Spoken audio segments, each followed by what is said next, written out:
सकाळच्या समयी पुढील सत्रांना सुरुवात करण्या अगोदर जो विषय माझ्याकडे आहे तो विषय हाच आहे की पवित्र शास्त्रामध्ये ख्रिस्त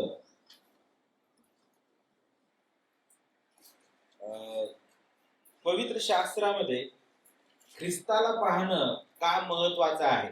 विशेष करून ज्यावेळेस आपण ख्रिस्ताबद्दल विचार करतो तुम्हाला फार विशेष वाटेल की का बरं वारंवार ख्रिस्ताबद्दलच बोललं जातं, हे किती महत्वाचं आहे आणि याची गरज का आहे की आम्ही फक्त ख्रिस्ताबद्दल विचार करायला पाहिजे, ख्रिस्ताबद्दल बोलायला पाहिजे, ख्रिस्ताबद्दल वाचायला पाहिजे, ख्रिस्ताबद्दल ऐकायला पाहिजे, याचं महत्व काय आहे तेच आपण थोडक्यात काही बाबींद्वारे पाहणार आहोत।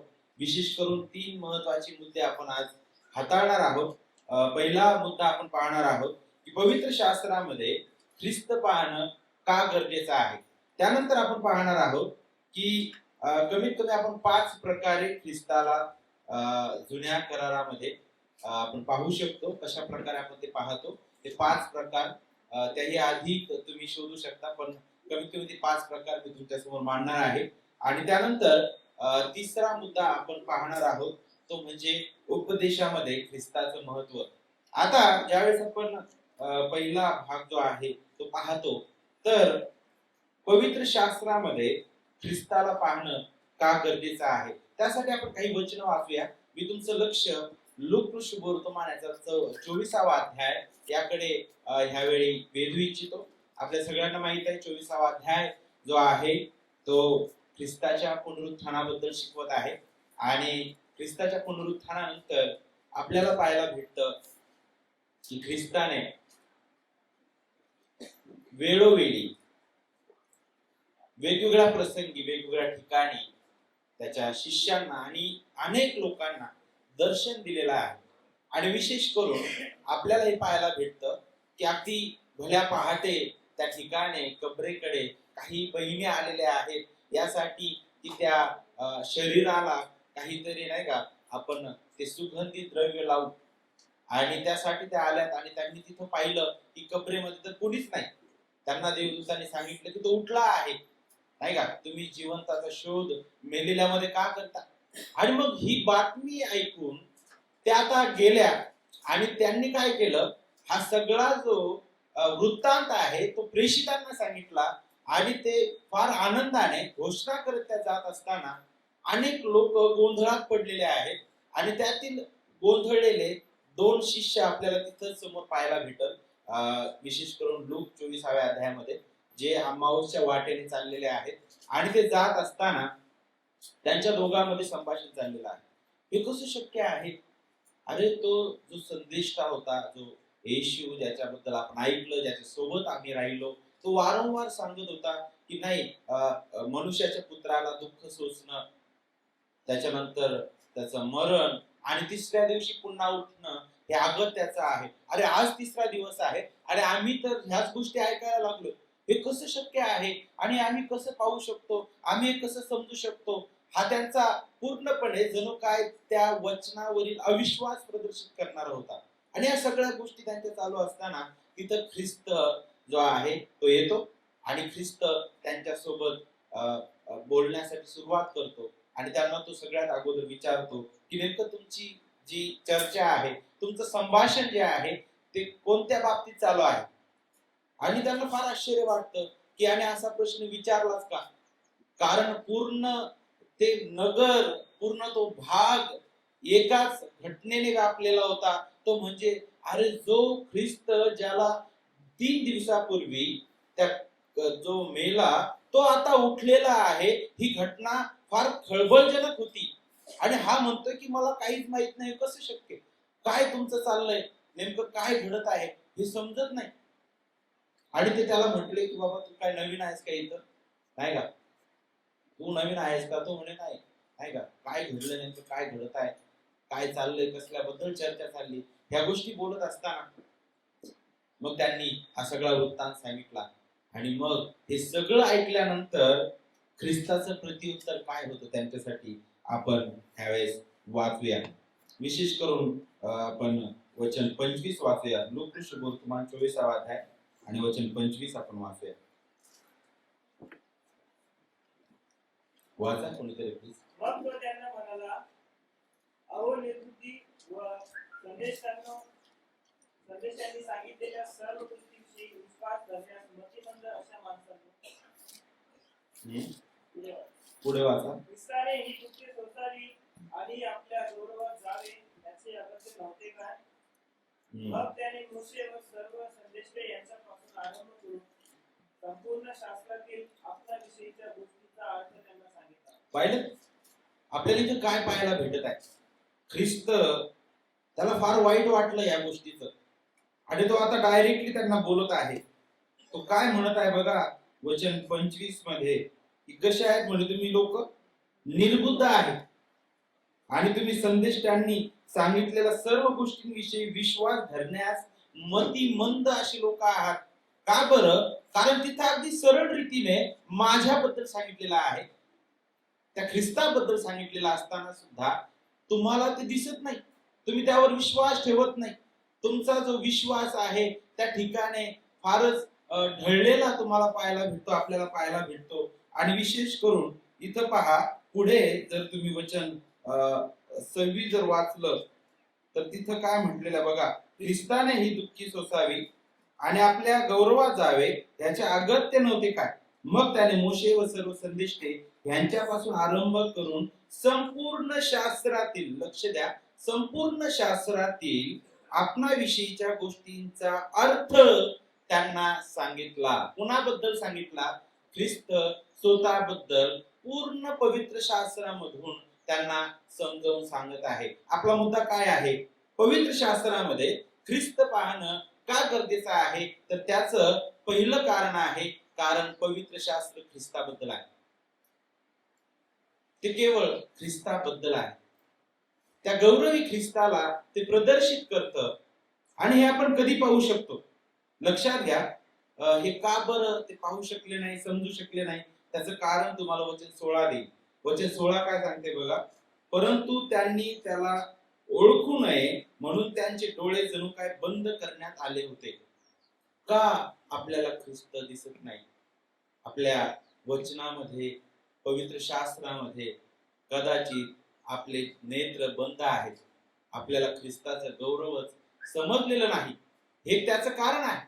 आणि विशेष करून आपला जो पहिला मुद्दा आहे, पवित्र शास्त्रामध्ये ख्रिस्त पाहणं का गरजेचं आहे त्याच्याबद्दल बोलत असताना हे वचन अगदी त्याचा पुरावा देतं, कारण पवित्र शास्त्र हे ख्रिस्ताबद्दल आहे. पुढे आणखी याच अध्यायामध्ये पुढील काही वचन जर तुम्ही बघितले तर तिथे आपल्याला पाहायला भेटल, तो नंतर प्रेषितांना जाऊन दर्शन देतो आणि त्या ठिकाणी सुद्धा तो पुन्हा कोणत्या वचनांचा उपयोग करतो बघा.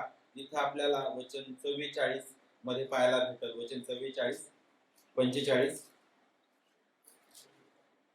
मग तो त्यांना म्हणाला, मी तुमच्या बरोबर असताना तुम्हाला सांगितलेली माझी वचने हीच आहेत.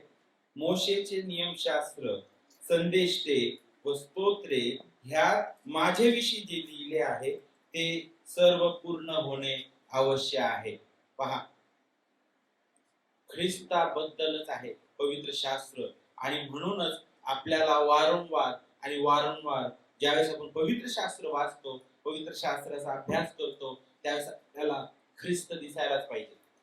ख्रिस्ताबद्दलच आपल्याला अगदी सरळ रीतीने पवित्र शास्त्रामध्ये मार्गदर्शन करण्यात आलेलं आहे. त्यानंतर योहान सुवर्तमानाचा 5वा अध्याय आपल्याला आणखी पुरावा देईल का बरं आपण पवित्र शास्त्रामध्ये ख्रिस्ताला पाहणं गरजेचं आहे. योहान 5 आणि वचन 39, तुम्ही शास्त्रलेख शोधून पाहता कारण त्याच्याद्वारे तुम्हाला सार्वकालिक जीवन प्राप्त होईल असे तुम्हाला वाटते. त्या यहुदी लोकांना इथं प्रभू येशू ख्रिस्त बोलत आहे. आपल्याला माहित आहे 5व्या अध्यायामध्ये काय घडलेलं आहे. त्या ठिकाणी जो 38 वर्ष दुखणेकरी आहे त्याला ख्रिस्ताने बरं केलं. शब्बात दिवशी हे घडलेलं आहे आणि ख्रिस्त त्याला म्हटलं की आपली बाज उचलून तू चालू लाग. आणि हेच कृत्य यहुदी लोकांना आवडलेलं नव्हतं.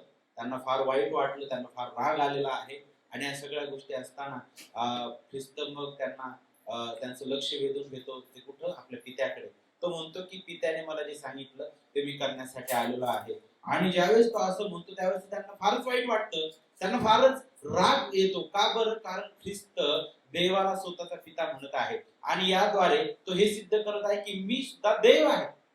आणि हेच त्यांना वाईट वाटत होतं आणि म्हणून ते तर त्याला आणखी पकडण्याचा प्रयत्न करत होते की याला आता आम्ही कसं पकडू आणि याला कसं आम्ही याला कसं पेचात पाडू.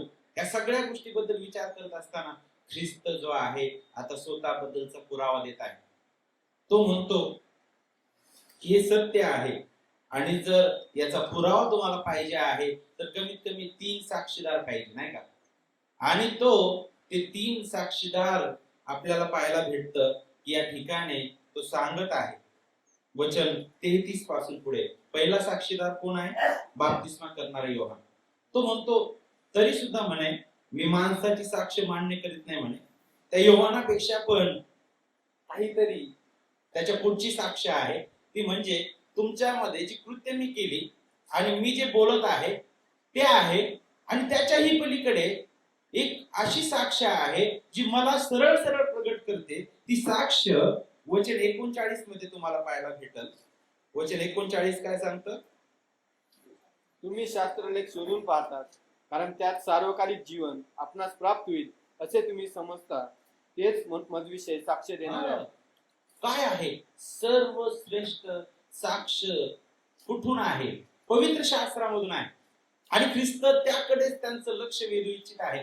आणि तुम्ही म्हणता की आम्ही नियमशास्त्राचा अभ्यास करणारे आहोत, आम्ही फार त्याच्यामध्ये तरबेज आहोत, आम्हाला फार हे समजतं, पण तुम्हाला मी का दिसत नाही? तुम्हाला मी दिसायला पाहिजे. ख्रिस्त त्यांना डायरेक्टली बोलत आहे. का बरं? कारण पवित्र शास्त्र तो म्हणतो माझ्याबद्दलच आहे, ख्रिस्ताबद्दल आहे. आणि म्हणूनच देवाच्या प्रिय लेकरांनो, मला असं वाटतं की ही जी वचनं आहेत पुरेसा आहे आपला पहिला मुद्दा सिद्ध करण्यासाठी. दुसरा जो मुद्दा आहे त्याकडे आपण लगेच आपलं लक्ष केंद्रित करूया. तो दुसरा मुद्दा आहे पवित्र शास्त्रामध्ये ख्रिस्ताला आपण कसं पाहू शकतो. त्याचे कमीत कमी आपण 5 प्रकार जे आहेत ते पाहणार आहोत. त्यातील पहिला प्रकार जो आहे तो आहे तारणाऱ्याचे प्रतिनिधित्व म्हणून आपण ख्रिस्ताला कसे पाहतो. तर त्यासाठी मी सगळ्या त्या प्रकारानुसार एक एक उदाहरण घेतलेलं आहे कारण आपल्याकडे वेळ फार कमी आहे आणि त्यामध्ये जे जितक्या सोप्या पद्धतीने सांगता येईल त्या प्रकारे मी प्रयत्न करत आहे. ठीक आहे. तर ते उदाहरण आपल्या सगळ्यांच्या परिचित आहे मोशेबद्दल.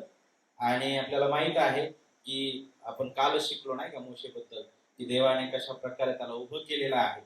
आणि विशेष करून जर तुम्ही मोशेचं पूर्ण आत्मचरित्र अभ्यासलं आणि तुम्ही ख्रिस्ताबद्दल विचार केला तर तुम्हाला अनेक बाबी त्यातून शिकायला भेटतील. परंतु मी तुमचं जे लक्ष आहे एकाच बाबीकडे ह्यावेळी वेधू इच्छितो. आपल्याकडे वेळ कमी असल्यामुळे आणि त्यासाठी आपण निर्गम याचा 3रा अध्याय आणि वचन 10 ह्यावेळेस आपण वाचूया.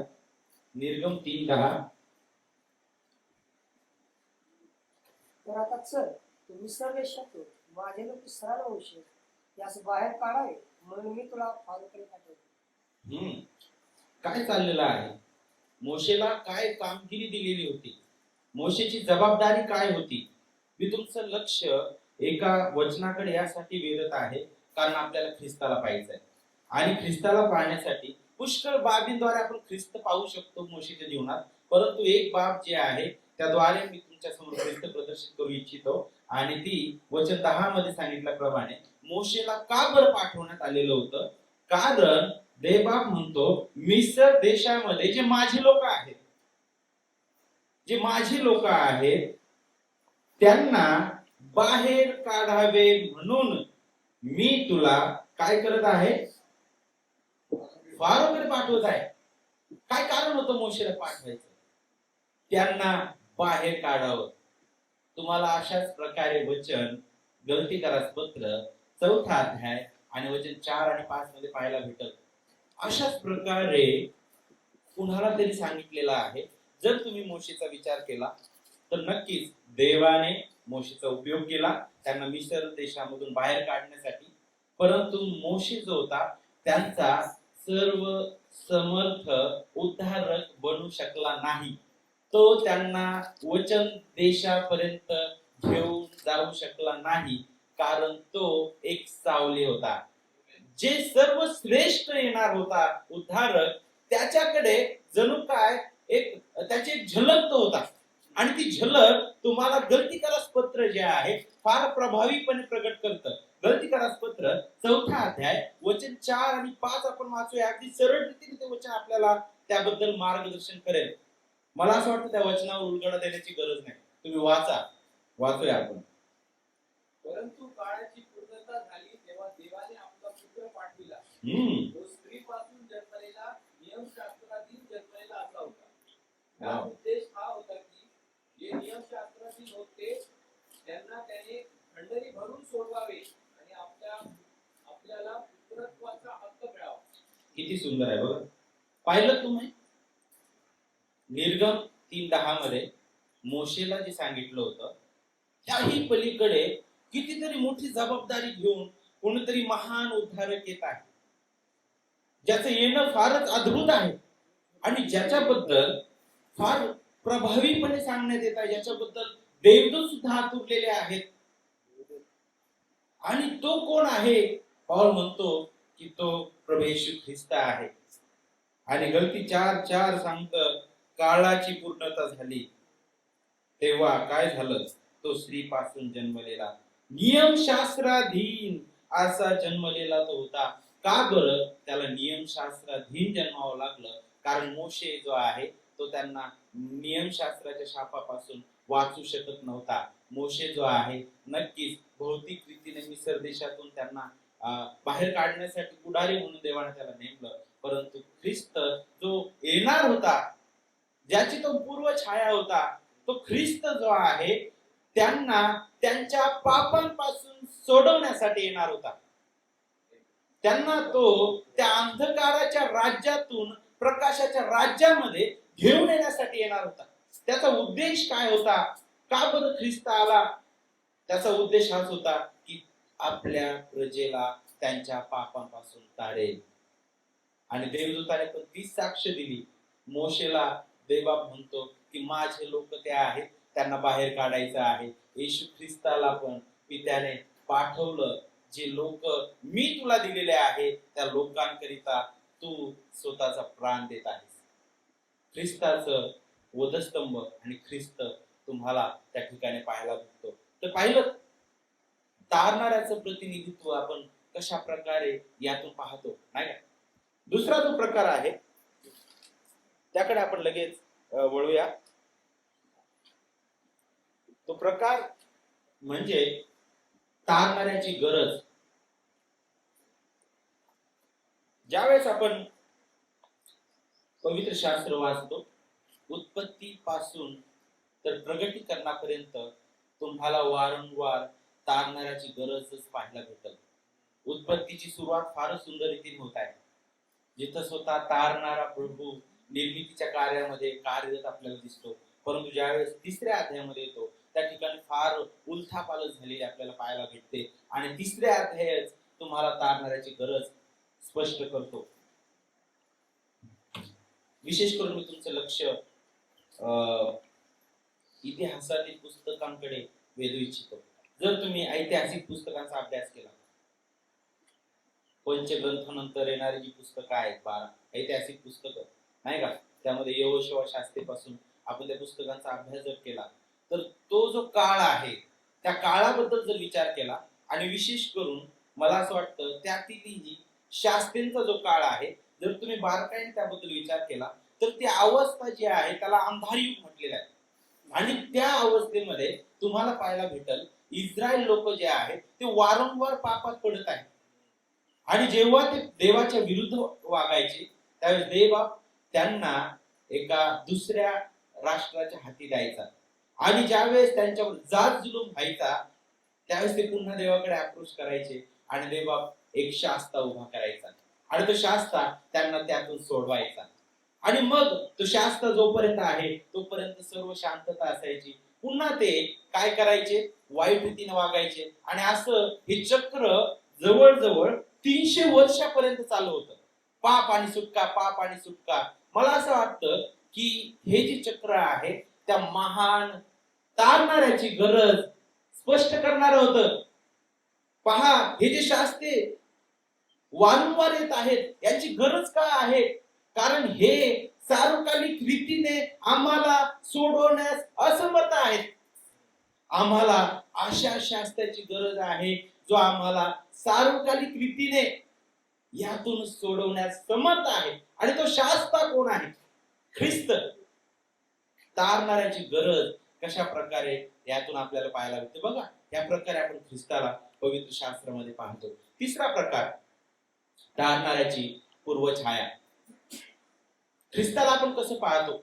ज्यावेळेस आपण इब्री लोकासपत्राचा अभ्यास करतो, इब्री लोकासपत्र जे आहे ज्या लोकांसाठी लिहिण्यात आलेलं होतं, ते जे यहुदी जे वाचक आहेत, जर तुम्ही त्यांच्याबद्दल विचार केला तर त्यांच्यासाठी देवदूत फार महान होते, त्यांच्यासाठी मोशे फार महान होता, त्यांच्यासाठी याजक फार महान होता, त्यांच्यासाठी निवास मंडप फार महत्वाचा होता, नियमशास्त्र महत्वाचं होतं, त्यांच्यासाठी ह्या जुन्या करारातील ज्या बाबी आहेत फार महत्वाच्या होत्या. परंतु या सर्वांमध्ये ते ख्रिस्ताला गमावून बसलेले होते. इब्री लोकास पत्रकर्ता जो आहे तो त्यांना हे दाखवण्याचा प्रयत्न करत आहे की अरे तुम्ही ज्या गोष्टींना महान म्हणता त्याही पेक्षा अति महान काहीतरी आहे. तुम्ही ज्या गोष्टींना श्रेष्ठ म्हणता त्याही पेक्षा सर्वश्रेष्ठ काहीतरी आहे आणि ते मी तुम्हाला दाखवत आहे. तुम्ही काहीतरी चुकत आहात, तुम्ही काहीतरी बहकलेले आहात, कारण तुम्हाला फक्त श्रेष्ठ पाहायला आवडतं, सर्वश्रेष्ठ कडे तुम्हाला पाहण्यास बिलकुल आवडत नाही. श्रेष्ठ काय आहे? तो म्हणतो देवदूतांपेक्षाही तो श्रेष्ठ आहे. श्रेष्ठ काय आहे? तो त्या मोशेपेक्षाही श्रेष्ठ आहे. श्रेष्ठ काय आहे? अरे तुम्ही त्या अरुणाकडे पाहता, तुम्ही त्या याजकपणाकडे पाहता, परंतु मी सांगतो त्या याजकांपेक्षाही श्रेष्ठ कोणीतरी आहे. श्रेष्ठ कोण आहे? तो म्हणतो प्रभू येशू ख्रिस्त. तो हे दाखवत आहे की अरे ज्या गोष्टी ज्या तुम्ही पाहतात अरे त्या फक्त सावली आहे आणि तुम्ही फक्त सावलीकडे पाहूनच आनंद करतात. जो व्यक्ती समोर उभा आहे त्याच्याकडे पाहण्याऐवजी त्याच्या सावलीमध्येच तुम्ही आनंद करायला लागले. त्या सावलीलाच तुम्ही इतकं मोठं केलंय की तुम्हाला तो व्यक्ती दिसत नाहीये त्या सावलीमुळे, आहे का? आणि म्हणून आपल्याला पाहायला भेटतं इब्री लोकास पत्रकर्ता जो आहे तारणाऱ्याची पूर्व छाया काय आहे तो प्रदर्शित करतो. त्यामध्ये आपल्याला पाहायला भेटतं की हे जे सर्व लोक आहेत ते जणू काय त्याची पूर्व छाया होती, जो महान प्रगट होणार होता. चौथा प्रकार जो आहे तो आपल्या समोर मी लगेच घेत आहे. तो चौथा प्रकार म्हणजे परिपूर्णता. ज्यावेळेस आपण पवित्र शास्त्रामध्ये पाहतो तर पवित्र शास्त्राची जी सुरुवात आहे एका महान अभिवचनाने होत आहे. जर तिसरा अध्याय आपण पाहिला तर फारच कठीण अवस्था तिथे आपल्याला पाहायला भेटते. शापाधीन लोक आपल्याला पाहायला भेटतात, पण त्याही स्थितीमध्ये एक फार आशादायक किरण सुद्धा पाहायला भेटतो जो आपल्याला तिसरा अध्याय वचन 15 मध्ये पाहायला भेटतो. आणि तिथूनच त्या अभिवचनाची सुरुवात आपल्याला पाहायला भेटते. तिथूनच मग पुढे भविष्यवाण्या करण्यात आलेल्या आहेत, ज्याच्याबद्दल सांगण्यात आलेला आहे. त्याबद्दल सांगत असताना जुना करार जो आहे तो वारंवार सांगत आहे की नाही तो येणार आहे, तो येणार आहे, तो येणार आहे, तो येणार आहे. त्याचा जन्म कुठे होईल, त्याचा जन्म कसा होईल, तो कशासाठी येणार आहे, त्याचं कार्य काय असणार आहे, त्याचा उद्देश काय आहे. आणि मग तुम्ही जर शुभवर्तमान वाचलं तर शुभवर्तमानाचे पुस्तक तुम्हाला प्रदर्शित करतात की नाही तो आलेला आहे. आणि तो कोण आहे? ख्रिस्त आहे. अरे जे संदेश त्यांनी सांगितलं की तो येणार आहे ते म्हणतात की नाही तो आलेला आहे, त्याच्याकडे पहा, कारण तो सर्व पवित्र शास्त्राची परिपूर्णता आहे. पाचवा प्रकार ख्रिस्ताचं किंवा त्या तारणाऱ्याचं देह धरण्या अगोदर प्रदर्शन किंवा प्रकटन. सगळ्यात महत्वाची बाब आहे. पुष्कळ वेळा इथं आपण गोंधळून जातो. तुम्हाला माहिती आहे एदेन बागेमध्ये कोण चाललं, तिथे सांगितलं तो शिळोप्याचा वारा सुटला नाही का, आणि तिथून देवाचा आवाज आदामाने ऐकलेला आहे, देव त्या ठिकाणाहून चाललेला आहे. तुम्हाला माहित आहे हा कोण होता? कोण होता तो? प्रभू येशू ख्रिस्त. ख्रिस्ताला आपण त्या उत्पत्तीमध्ये पाहतो. ख्रिस्ताचं देह धारण्या अगोदर जे प्रदर्शन आहे त्याच्याबद्दल आपल्याला तिथे शिकायला भेटतं. विशेष करून हे आपल्याला कसं समजतं बरं की तो ख्रिस्तच असावा. त्याच्यासाठी आपण काही वचन पाहू शकतो. जसं कलसीकरास पत्र पहिला अध्याय आणि जर वचन 15 पाहिलं तिथे काय सांगितलं, तो अदृश्य देवाचं प्रतिरूप आहे. तुम्ही जर योहान 1:18 वाचलं तर तिथे सांगितलं, देवाला कोणी कधीच पाहिलं नाही. मग इथं कोण पाहत आहे, कुणाला पाहत आहे? हा कोण आहे? जो एकुलता एक जन्मलेला देव पित्याच्या उराशी असतो त्याने त्याला प्रगट केलेला आहे. पित्याने नेहमी पुत्राद्वारेच मध्यस्थी केली. नेहमी पुत्राद्वारे मध्यस्थी केलेले आपल्याला पाहायला भेटतं. ख्रिस्ताचं देह धारण्या अगोदरचं प्रदर्शन तुम्हाला एदेन बागेमध्ये सुद्धा पाहायला भेटतं. तुम्हाला वारंवार एक शब्द पाहायला भेटल, तो म्हणजे काय, परमेश्वराचा दूत. अनेक लोकांना तो दिसला नाही का, आणि त्याच्यामध्ये काहीतरी अद्भुत होतं. वेगवेगळ्या ठिकाणी तो संदर्भ तुम्हाला पाहायला भेटल. तो कोण असावा आणि कसं आपण सिद्ध करू शकतो की तो प्रभू येशू ख्रिस्तच आहे. त्याचं मला असं वाटतं की कारण मी देऊ शकतो. ते कारण म्हणजे की तो परमेश्वराचा दूत तो ख्रिस्त असावा. त्याचं कारण हे आहे की जेव्हा जेव्हा त्या लोकांना त्याने दर्शन दिलं त्यावेळेस ते लोक त्याच्या समोर उपडे पडले आणि त्याने ती आराधना मान्य केली. जर तो खरंच दिव्यदूत असता तर दिव्यदूताने काय केलं असतं? प्रगटीकरण 22 अध्याय वचन 8 आणि 9 आपण पाहूया. काय केलं असतं? जर तो दिव्यदूत असता काय केलं असतं? दिव्यदूत म्हणतो माझ्या पाया नको पडू योहानाला, नाही का, कारण मी तुमच्या सारखाच आहे म्हणे एक सेवक. दिव्यदूत कधीच ती आराधना मान्य करणार नाही, परंतु ख्रिस्त प्रभू आहे आणि म्हणूनच त्याने ती आराधना मान्य केली. आणि यावरून आपल्याला समजतं की तो ख्रिस्त आहे. पाहिलं, हे 5 प्रकार आहेत. या 5 प्रकारे कमीत कमी आपण ख्रिस्ताला जुन्या करारात पाहू शकतो. आपल्या शेवटच्या मुद्द्याकडे आपण अगदी थोडक्यात पाहूया. तो शेवटचा मुद्दा आहे उपदेशामध्ये ख्रिस्ताचे महत्व. आपल्या उपदेशामध्ये ख्रिस्ताचं महत्व काय आहे? देवाचे सेवक मला असं वाटतं चार्ल्स स्पर्जन जे आहे ते अशा प्रकारे म्हणतात की भावा, जर तुझ्या उपदेशामध्ये ख्रिस्त नाही तर तू खाली जाऊन बस, आणि जोपर्यंत ख्रिस्त तुझ्या उपदेशामध्ये येत नाही तोपर्यंत पुन्हा वरती येऊच नको. ख्रिस्ताशिवाय तुमचा उपदेश व्यर्थ आहे. एक उदाहरण तुम्हाला मी देऊ इच्छितो. लोकांना ख्रिस्ताशिवाय इतर गोष्टी पाहण्यामध्ये फार रस असतो. त्याचे एक उदाहरण मी तुम्हाला देऊ इच्छितो. मी एका ठिकाणी हाऊस व्हिजिटिंगसाठी गेलेलो होतो आणि त्या ठिकाणी दुसरे एक काळक साहेब आले आणि दुसऱ्या दिवशी झावळ्याचा रविवार होता आणि त्यांनी काय केलं, मी त्यावर उपदेश देतो म्हणे, आणि त्यांनी उपदेश सुरू केला. उपदेश सुरू केल्यानंतर त्यांचं लक्ष फार गाढवावर होतं. फार गाढवावर त्यांनी लक्ष केंद्रित केलेलं होतं. ते वारंवार एकच गोष्ट म्हणत होते, देव आता अशा गाढवांचा उपयोग करत आहे आणि देव अशा गाढवांच्या शोधात आहे ज्यांना तो त्यांना उपयोग करून घेईल. म्हटलं काय चाललंय नेमकं? आणि लोक फार माना डोलवत आहेत. अरे वा वा वा, पाळक साहेब गाढवाबद्दल शिकवत आहे, किती चांगलं, मग आम्हाला गाढव व्हायला आवडेल कारण ख्रिस्ताने गाढवाचा उपयोग केला. मग त्याचं दुसरं लक्ष कुठे गेलं? झावळ्यांकडे. मग ते कपडे टाकत होते आणि लोक जे आरडाओरडा करत होते, घोषणा करत होते, या सगळ्याकडे लक्ष गेलं. परंतु जो महान आहे, अरे त्याला तर ते गमावूनच बसले याच्या मागे. का बरं? ख्रिस्ताने गाढवाचा उपयोग केला. ज्या प्रकारे तुम्ही शिकत आहात आता, त्याच्यासाठी तुम्हाला ऐतिहासिक पार्श्वभूमी माहित असणं गरजेचं आहे. आपल्यासाठी गाढव हे प्राणी जो आहे फार अपमानास्पद वाटतो, नाही का? परंतु त्यावेळीची जर परिस्थिती तुम्ही बघितली तर यहुदी परंपरेनुसार गाढव हा प्राणी राजशाही प्राणी मानला जायचा.